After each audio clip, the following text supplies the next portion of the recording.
Is the moral regeneration movement serving its intended purpose? Is moral decay the cause of the high crime rate in South Africa? Is the age-old African spirit of Ubuntu still being recognized? And have our political leaders lost their moral compass? What time is it? It's question time.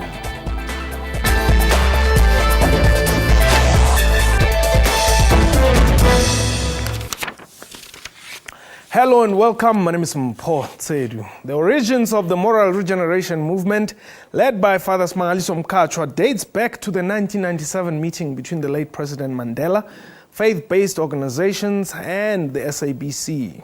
President Mandela called upon religious leaders to be the activists of the Moral Regeneration Initiative in a quest to deal with problems of crime.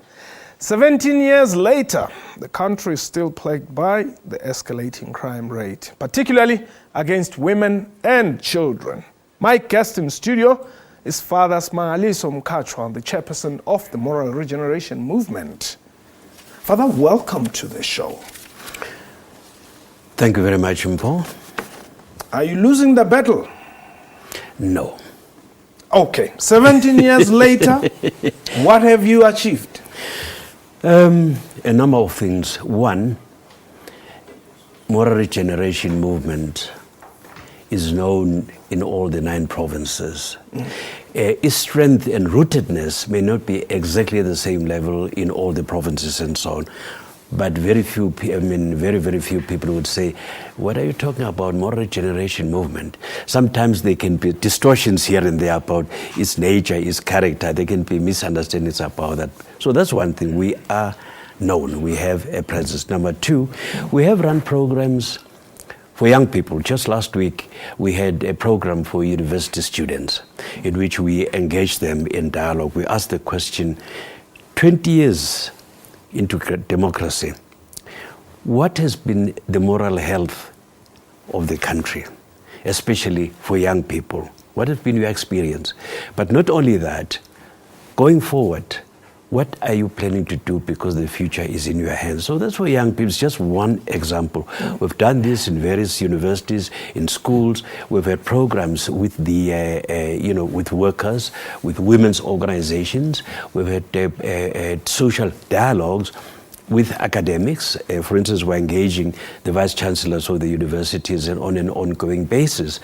So those are just examples of some of the things that we did. But above all, I would say probably most importantly, we have produced the Charter of Positive Values, which has become almost our flagship project.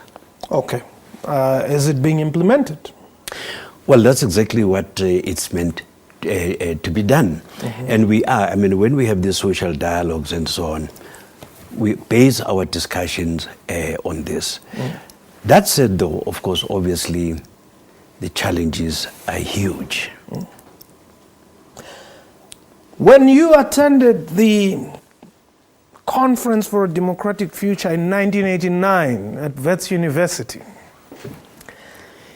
were you trying to shape a future South Africa which you currently live in? Yes, with the understanding, of course, that this project is for everybody. It's everybody's responsibility, the communities, the political parties, the working people, working women, people in the media, people in religion. So all what I was just doing was really to make my own contribution in terms of sensitizing people about the importance of moving forward into almost a country that is just, a country that takes moral values very seriously, a country that gives hope to people, especially the poor, the unemployed. Where there are social inequalities, we are saying this is a beast that we must all grab by the horns and fight it. Now, see, whenever one speaks of moral regeneration and all that, there's always this concept of Ubuntu, which people, raise, And I think the battle is being lost because what we are seeing has got nothing to do with Ubuntu. The rate of crime says that Ubuntu concept either is old-fashioned or people are not necessarily recognizing it in their minority, of course.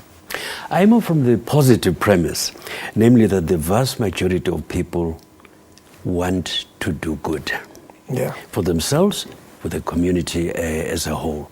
They want to be morally upright people. Very often, the people that actually catch the headlines are the naughty boys. Yes. To such an extent that we get the feeling that rape has gone completely out of control, corruption is absolutely out of control, dishonesty, lack of integrity, crass materialism, all these things have spun out of control. Is that not the case? Yes. Yeah. Well, there are, of course, glaring examples precisely of that problem. That is true. But what I'm saying is that in your ordinary communities, whether it's in the villages, whether in the working places, in the professional places, in the academia, in business people, there are lots of good men and women who are really striving to do the best that they can.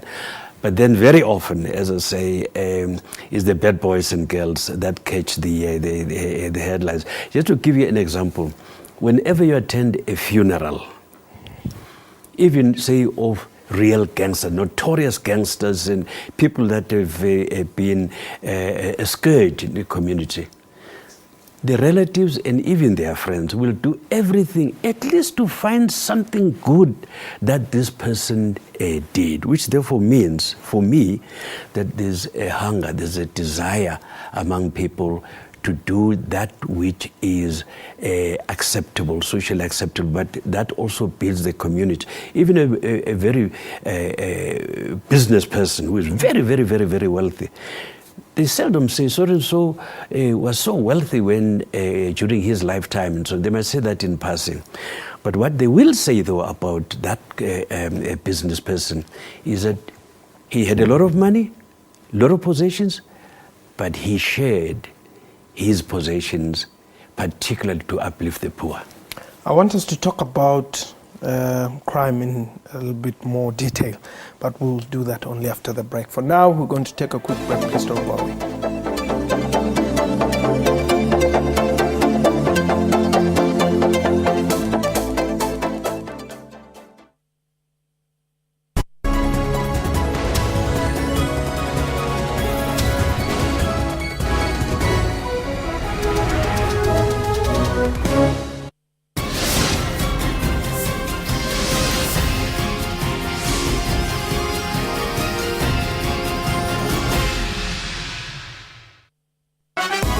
The Kenyan actress is the first from her country to win an Academy Award. Her Best Actress Oscar win has inspired many in Kenya. Nyong'o's victory has made the headlines in all of the country's newspapers. This was Nyong'o's first role in a film after she had completed postgraduate studies in America. Players in South Africa's music industry will attend the Music Exchange program in Cape Town, South Africa. We as Africans, we have to embrace what is unique about us and about our music. That's Afro Showbiz News, Saturdays, 7:30 p.m. on SABC News.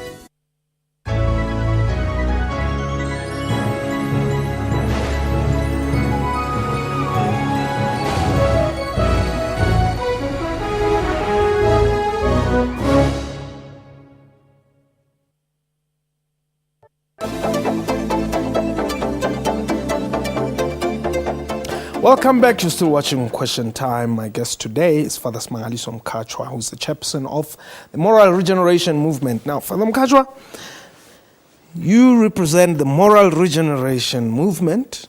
The country is faced with moral degeneration, which results in this crime against women, against children, and against all ordinary citizens of South Africa.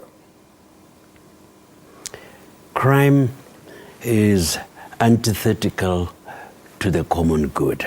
We're all striving for the common good.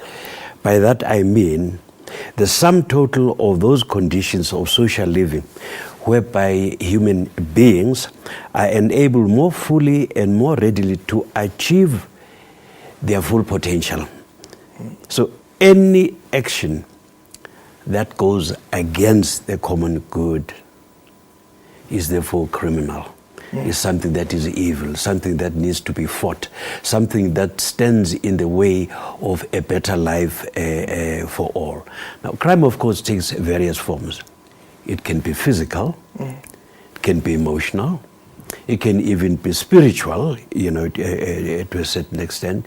It can result in physical death, elimination of people. It can result in people losing their possessions because of thieves, stealing, and so on.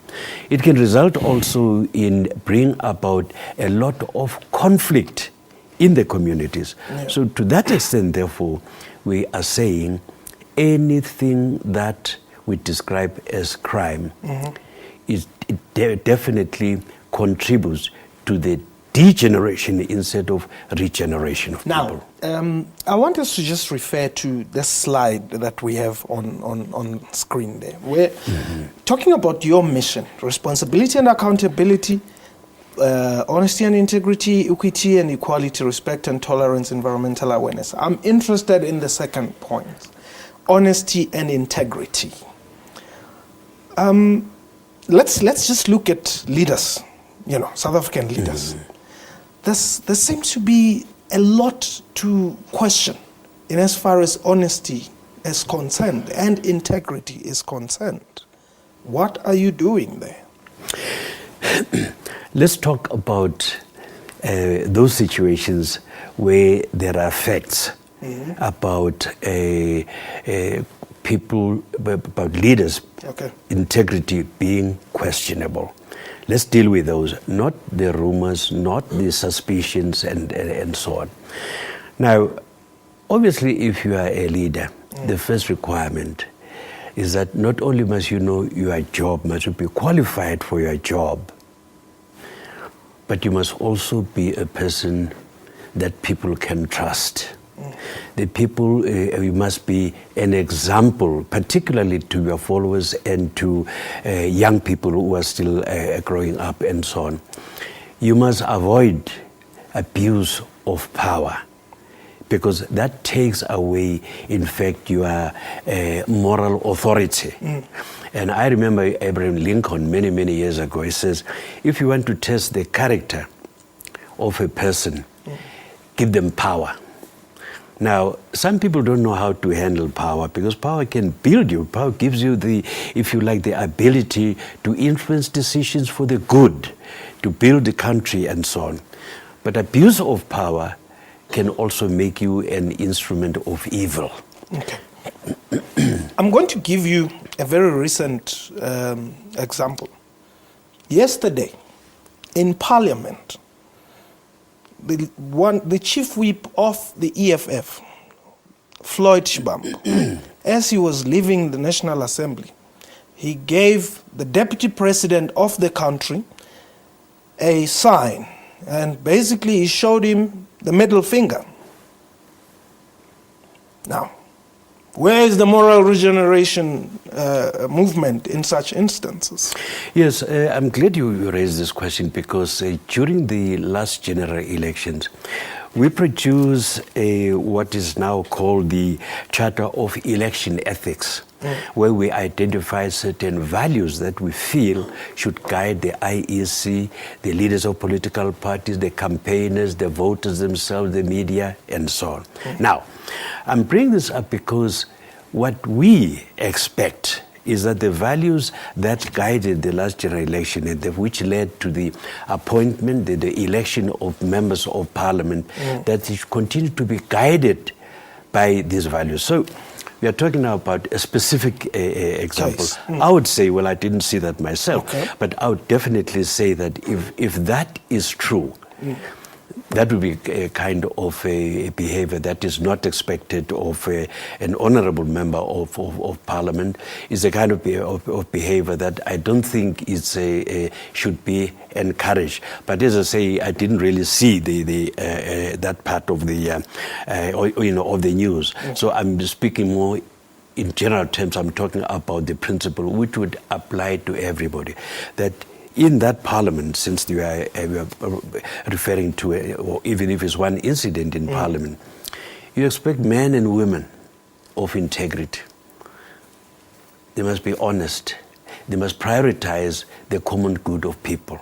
They must be instruments of people out there who are poor, who are unemployed, particularly young people, to raise their issues with a view to ensuring that they genuinely enjoy a better life for all. It's a very important institution, very important responsibility, and that's why when you are elected by the people, when they vote for you, they're showing trust and confidence in you, that you will use that very important institution to improve their lives.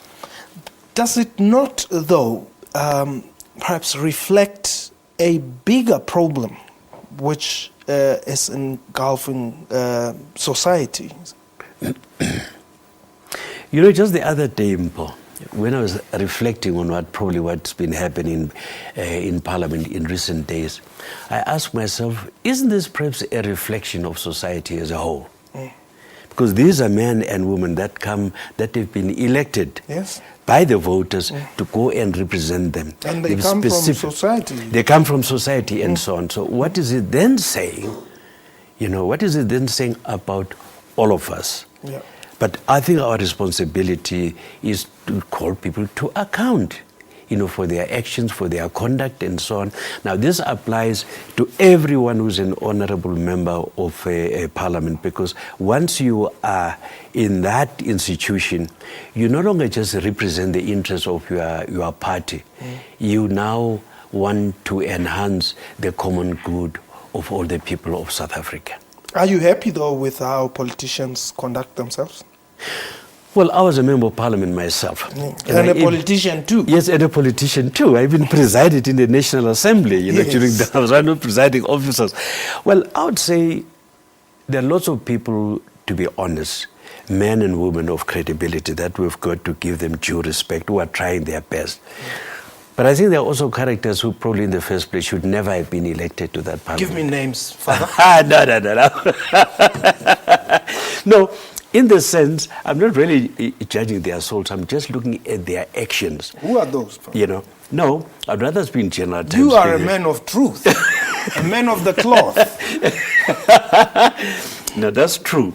But the point that I'm making really is that there are certain people who, and you find them in the whole society. I mean, people who should not be occupying certain responsibilities, you know, that goes with trust, with honestly, with integrity, and so on. Right. They probably they reflect the opposite values.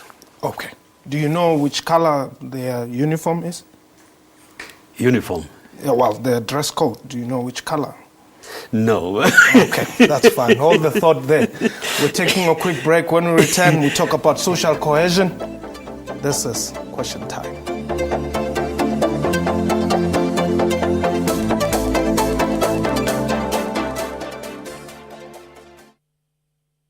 SABC, sharing 20 years of inspiration. The Swaziland Tourism Authority invited Kaleidoscope on a media tour of what has become known as the Little Switzerland of Africa, the Kingdom of Swaziland. The Mantanga Waterfall is one of Swaziland's best known and most accessible waterfalls, as it can be seen within 50 meters. That's Kaleidoscope, Sundays 5:30 p.m. on SABC News.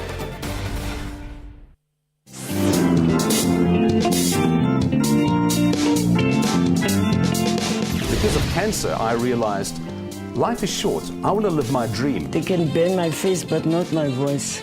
I'm definitely not a cross-dresser. South Africa, I'm just a gay man. Join Puleng Molebatsi on Bupilong every Saturday at 17:30 CAT.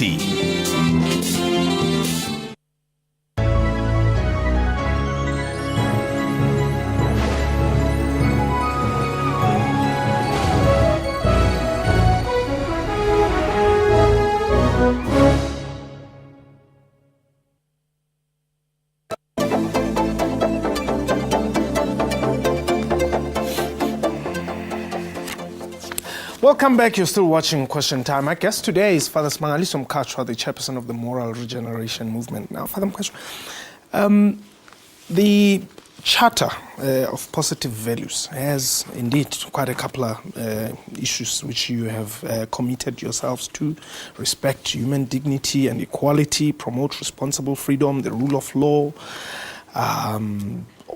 Well, we've spoken about upholding honesty, integrity, and loyalty. But there's one thing that I want us to just look at quickly: social cohesion. There's undoubtedly two societies in South Africa who still see themselves along racial lines: black people and white people. How are we going to get to a point where people start looking at themselves as South Africans? That cannot be an event. It's going to be a long, long process.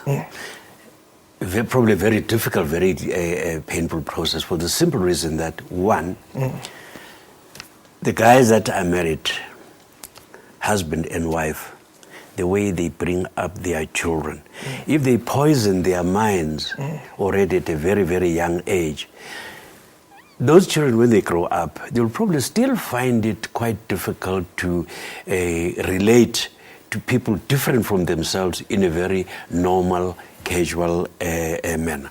So the role of the family, the role of the neighbors, the neighborhood, the role of organized labor, the role, obviously, of schools, university institutions of learning, and of course, your religious organizations, your churches, your Muslims, you name them, and your social workers. All these are just, if you like, what I call socializing institutions, because they influence the thinking, the growth, the minds of of human beings. So then, to respond to your question then directly, as I've already pointed out, we need to instill in the minds of our people that we are one, we are the same, that irrespective of differences of color and so on, even differences of education and stations in life, fundamentally we are human beings. And that's why, for example, during the days of the Black Consciousness movement, maybe not even so much as a movement, but as a philosophy and so on, particularly the oppressed people, because even in this instance, they still continue to be the victims, because economically, they are still at a serious disadvantage and so on.